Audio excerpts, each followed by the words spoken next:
My today's topic is being smart in the crooked world. Being smart in the crooked world. Praise the Lord, everyone. I greet you in the matchless name of our Lord and Savior Jesus Christ. It's such a great privilege to be here and share the word of God with all of you once again. Today we are going to dive into the most important topic, which is very important for youth as well as for all of us. We live in a world which is often confusing and challenging, a world where we face trials, temptation, pressure from all sides. How can we navigate this world in such a way that pleases God and help us to keep on right path? The Bible gives us the clear guidance. When we read 1 Peter chapter 5 verse 6 to 9, Apostle Peter offers us a wisdom that is vital for living in this world. He tells us, be humble, be sober, and be firm. These three instructions are like a roadmap for us living smartly and wisely as a believer.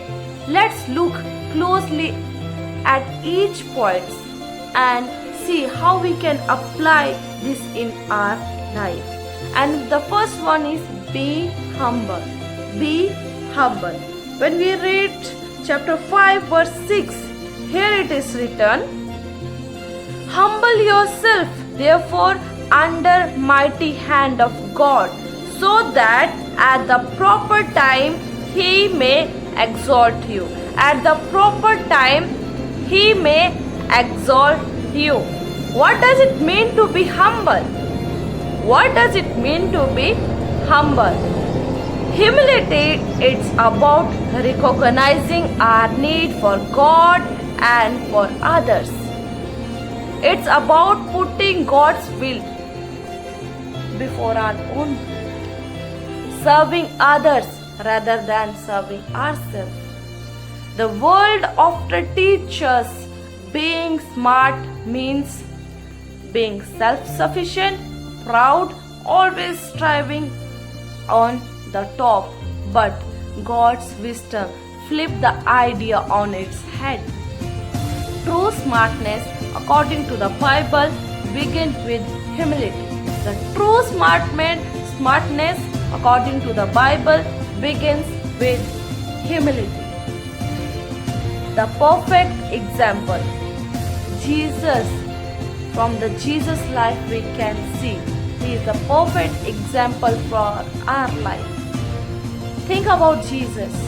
He is the Son of God with all power and authority. Yet, He chose to come on this world not as a king but as a servant. When we read Philippians chapter 2 verse 5 to 8, here it's written, tell about Jesus.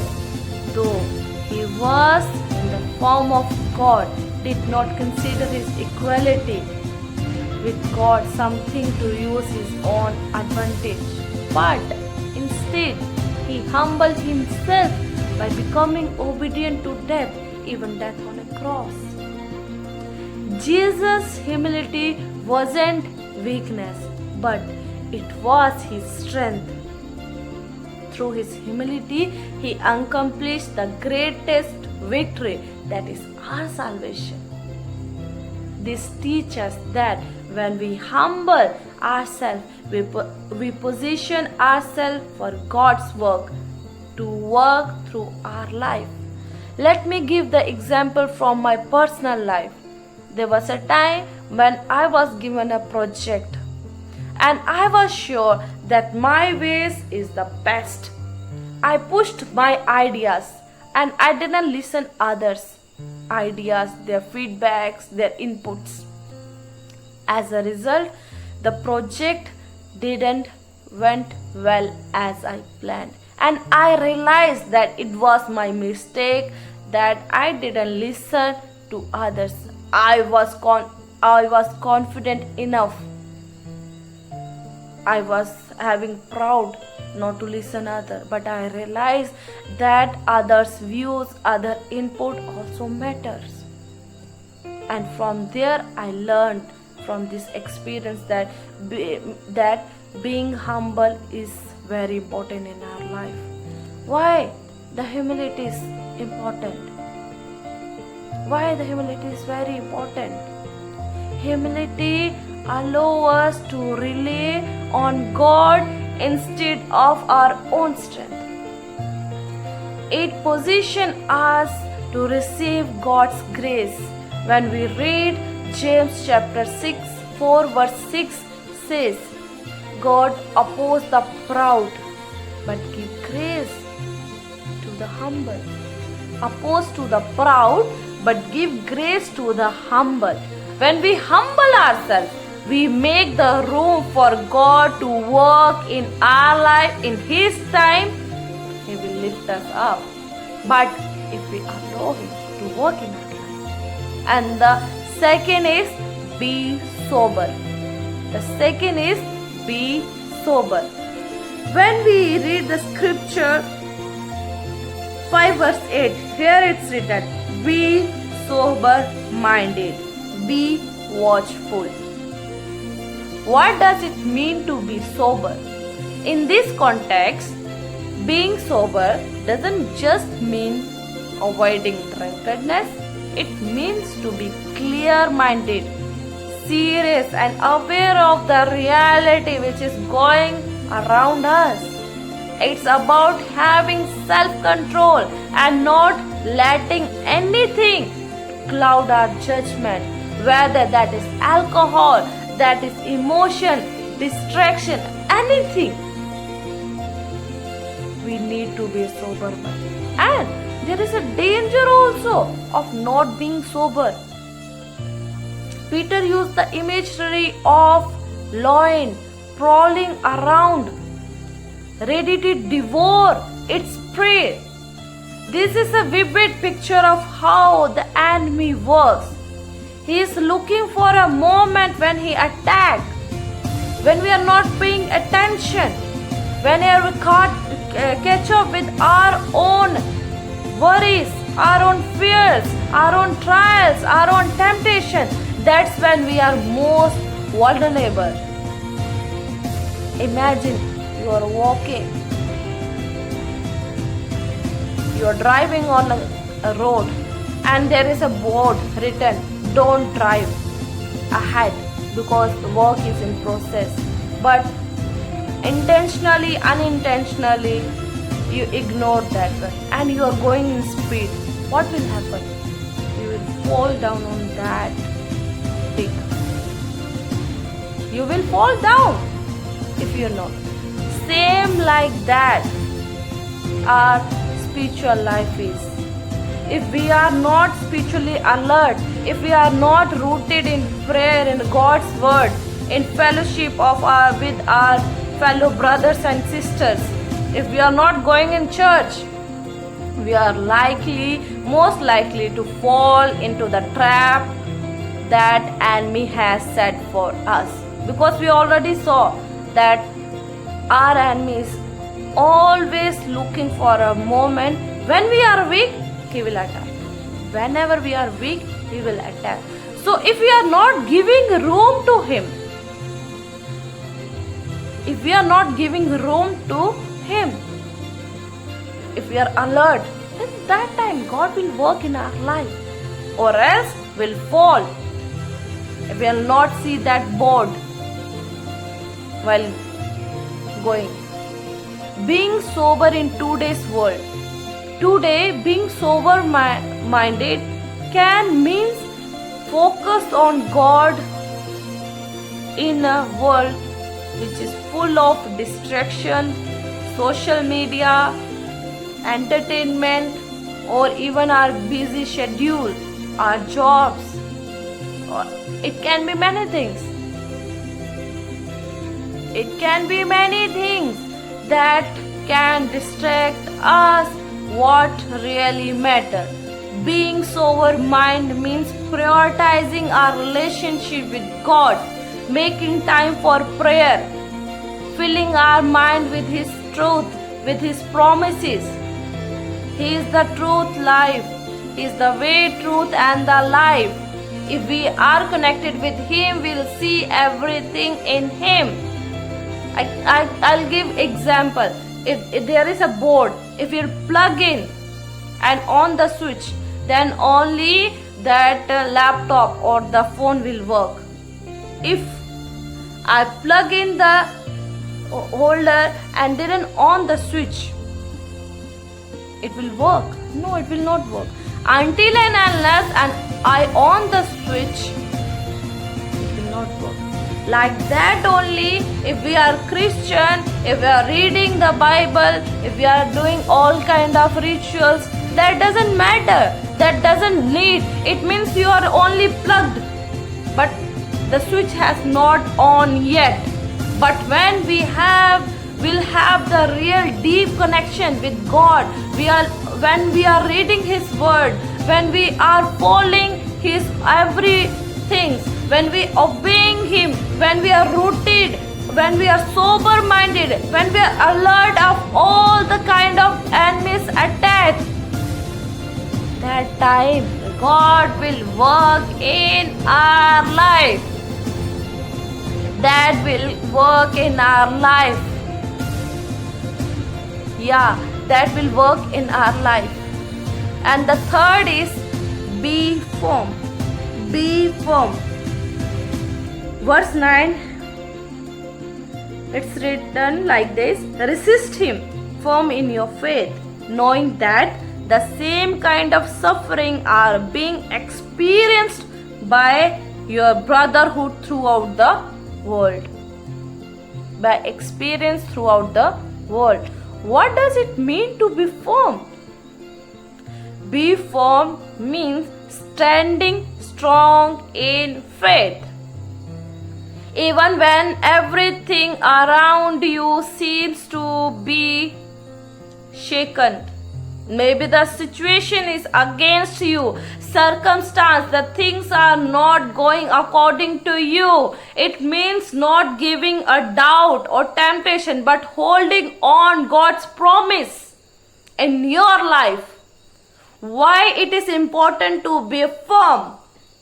Peter tells us to resist the devil by standing firm in your faith, in our faith. The Christian life is not an easy life.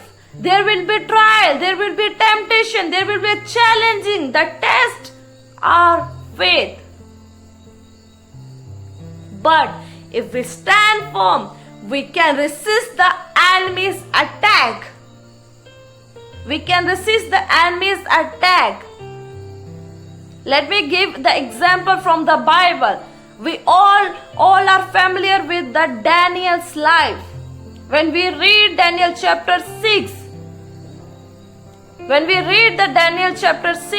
the king has passed that if anyone pray to their God, they will be thrown into the lion's den. But Daniel was firm in his faith, even when it meant facing death. He continued to pray to God. He was continued to pray to God even when the decree was issued that anyone who pray to someone, then the king will put on den or lion's den. Daniel's firmness in his faith resulted in God's deliverance. The lion didn't harm him. God shut the mouth of the lions, and through his faith, God was glorified. And same we can see in the life of Shadrach, Meshach and Abednego. How they stand firm in front of king, even though they know the result that they will be thrown into the fire. But they didn't thought about them. They thought it's God's word, we have to obey. Apart from God, will not bow down. If you want a kid, you can. But one true God is there. Only one true God is there. And they showed their firm faith. Daniel showed their firm faith. And as a result, when God saw their faith, God helped them. God helped them. And through that, God's name got glorified. In today's life, through our life, is God's name is getting glorified. When the situation, when the circumstances, when the things are really going against us, are we standing firm in our faith? Or just we are running back? Or just are we giving room to the devil's attack? Or are we giving room to God to work in our life? It's our own depend. It's depend on our own life. How we are doing these all things. It's very important to think. It may be look so often we are meditating it, but today we have to see in our life to whom we are giving room in our life, because we know about the enemy is always looking on us, and on God also.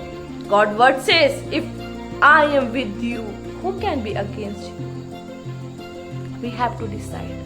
This is our personal life. This is our personal choice to be stand firm in faith. Firm in the faith. Remember that you are not alone in your struggles. Peter reminds us that other brothers around the world are going through the same kind of trials.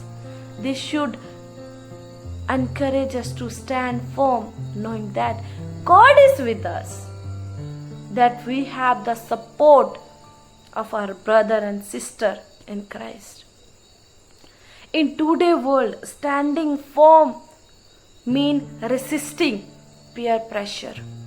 Resisting peer pressure, standing up for truth, or staying true to your belief even when it's unpopular.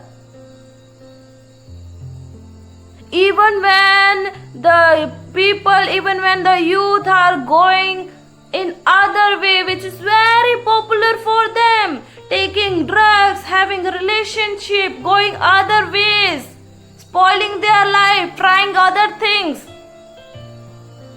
they are doing. But if we are choosing stay true to God, because you know the God's eyes is always on the righteous. If you know that is God, my God is watching me, and always the devil is trying to attack on me. If you know everything, if you are spiritually alert, then you will not give any room to such kind of things. You will stay connected.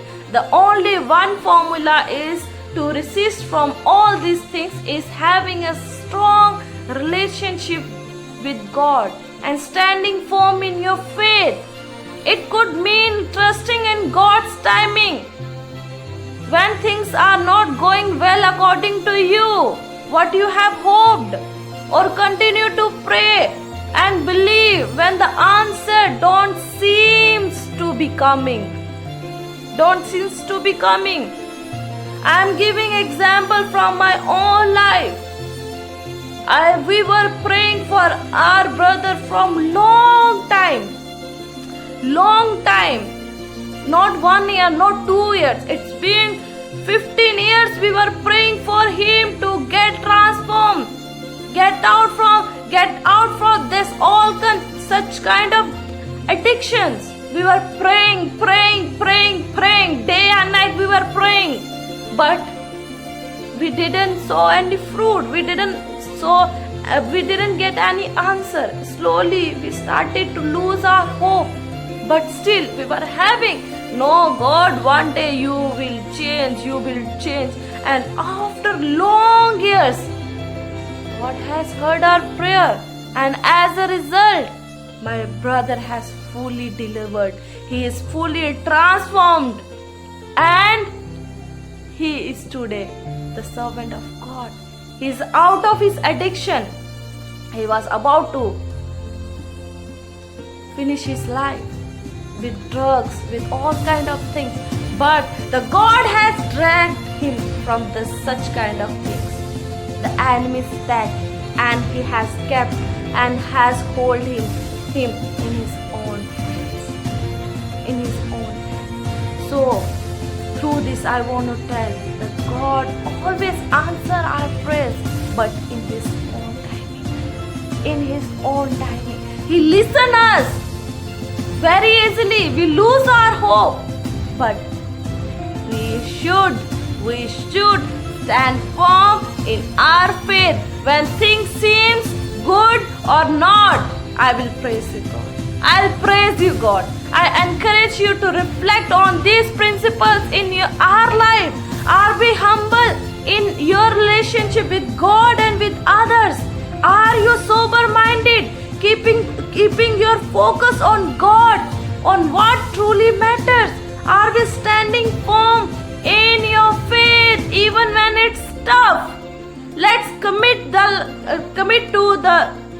our life to God's word and trusting that He will lift us up in due time. May God bless you through this message. Praise Lord.